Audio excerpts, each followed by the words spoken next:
Hello and welcome back to the course on Tableau. And in the previous tutorials, we prepared all of our worksheets for our segmentation dashboard. So we've got a map, we've got gender split in a pie chart, we've got two distributions, one by age and one by balance, and we've got a tree map of job classifications. And today we're going to put all of this into one dashboard, one powerful, awesome looking dashboard. And now that we've got them all prepared, it's going to be quite quick and easy to put them all together into one dashboard. So let's go ahead and get started on it. We're going to click this button here, a new dashboard, which brings up a new blank dashboard for us to work with. Now, if we wanted to, we could change the size because it is a bit big, and we could change to a different size over here or select our own size. But instead, what I'm going to do is I'm just going to expand this window. And now we will work with this full space and fill it up with colors. All right, so we'll start by dragging our worksheets into this blank space. So we'll take the map, we'll drag it in here, then we'll take distribution by, let's take balance and put it in here, distribution by age, we'll put it in here as well. Now, as you can see, some things are appearing on the right here, some controls. Obviously, we don't need this one as we discussed. We're not going to visually compare the different shades of green. Same thing for the blue. The parameters appeared for us here as well. Now we're going to take the gender, we'll drag it in underneath this box over here. Once again, we don't need male, female, because it is very intuitive. We made it intuitive. Blue is male, pink is female. And we'll get rid of the number of records, this color or size legend completely, not adding any value here. And we'll take job classification, we'll drag it underneath here as well. Job classification, we don't need this legend because it is spelled out in our tree map. Okay, so that's our raw information in our dashboard, which we can start working with now. We're going to quickly make it look much better. So let's format that a little bit. Let's give these guys some more room, maybe up to here, give the map a bit more room.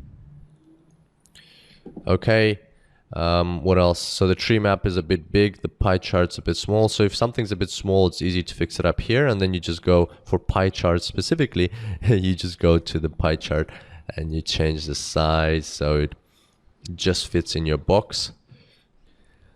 Now we'll go to the tree map job classification and we will make this one smaller so we can work with it further in the dashboard.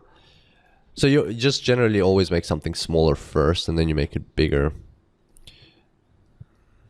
Okay, so there we go.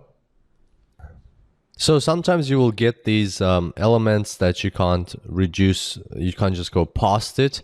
What you need to do is nudge this chart down with the chart above, for instance, like this, or just kind of reset everything to fit your needs at the bottom over here. So also what we need to do before we format this part of the chart is change the formatting here, because you can see it's not in line with everything else, it's smaller. So we're going to format legends, and the title we're going to make it 12 and bold, and perhaps the font of the legend doesn't really have to be 12 but at least 10 and also bold. And now if we do that, there we go, and you can see these parameters, they collapse into this new format, which is good.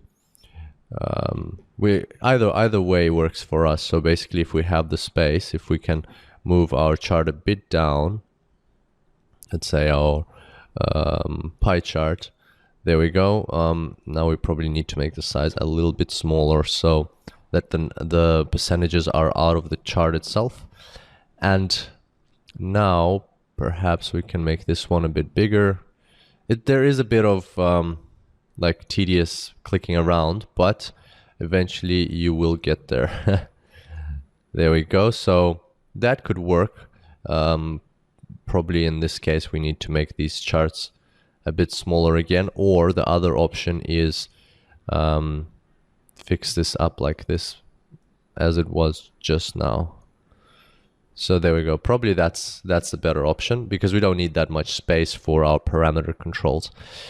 So that's how our dashboard looks at the moment. We just have to look around and see if there's anything that we would like to change. Perhaps maybe rotate these labels And also you can see that the parameters do control your charts, and at the same time the chart shrinks to fit inside the dashboard, which is good. One more thing is that if your parameter for some reason hasn't been added to the dashboard or you deleted it, it's very easy to bring it back. So just cancel that, and just as you would do with a filter, you go not quick filters, but go parameters, and you add the parameter back in. So there we go, and your parameters here. So balance groups is above because distribution by balance is at the top, age groups is at the bottom, so we'll put that at the bottom. That's pretty much it for the first part of the dashboard process. In the next tutorial, we will make this dashboard interactive and adjust the colors a little bit for the dashboard to look awesome. I look forward to seeing you then, and until next time, happy analyzing.